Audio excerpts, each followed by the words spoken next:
சற்று முன் வெளியான செய்தி மக்களே உஷார். தமிழகத்தில் பெஞ்சல் புயலின் தாக்கம் பெருமளவில் பாதிப்பை ஏற்படுத்தினாலும் இன்னும் பல மாவட்டங்களில் வெள்ளம் நீர் சூழ்ந்துள்ளது. இன்னும் பள்ளிகள் நிவாரண முகாம்களாகவே செயல்பட்டு வருகிறது.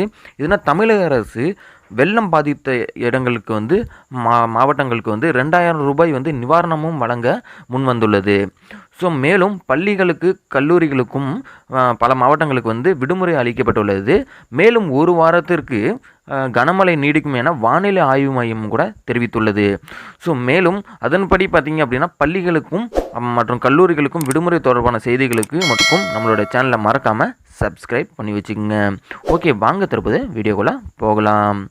அதாவது தென்கிழக்கு அரபிக்கடல் மற்றும் அதை ஒட்டிய பகுதிகளின் மேல் வளிமண்டல கீழடுக்கு சுழற்சி நிலவுகிறது. இதன் காரணமாக தமிழகத்தில் வெள்ளிக்கிழமை இடி மின்னலுடன் கூடிய லேசான முதல் மிதமான மழை பெய்யக்கூடும். அதே போல வரும் 10ஆம் தேதி வரை ஓரிரு இடங்களிலும் 11ஆம் தேதி ஒரு சில இடங்களிலும் லேசான முதல் மிதமான மழை பெய்யக்கூடும்.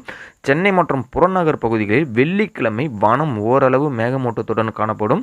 நகரின் சில பகுதிகளில் இடி மின்னலுடன் கூடிய லேசான முதல் மிதமான மழை பெய்யக்கூடும்.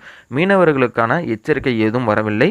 தமிழகத்தில் வியாழக்கிழமை காலை 8:30 மணியுடன் நிறைவடைந்த 24 மணி நேரத்தில் பதிவான மழை அளவுகளின்படி அதிகபட்சமாக திருவண்ணாமலை மாவட்டம் கலசம்பாக்கத்தில் 12 சென்டிமீட்டர், திருப்பத்தூர் மாவட்டம் வாணியம்பாடியில் 6 சென்டிமீட்டர், ராமநாதபுரம் மாவட்டம் ஆர்எஸ் மங்கலம், திருவண்ணாமலை மாவட்டம் ஜமனாமரத்தூர், திருப்பத்தூர் மாவட்டம் ஆலங்காயம் ஆகிய இடங்களில் 5 சென்டிமீட்டர் மழையும், திருவள்ளூர் மாவட்டம் கும்மிடிப்பூண்டி, சென்னை ஆலந்தூர் இடங்களில் 4 சென்டிமீட்டர் மழையும் பதிவாகியுள்ளது.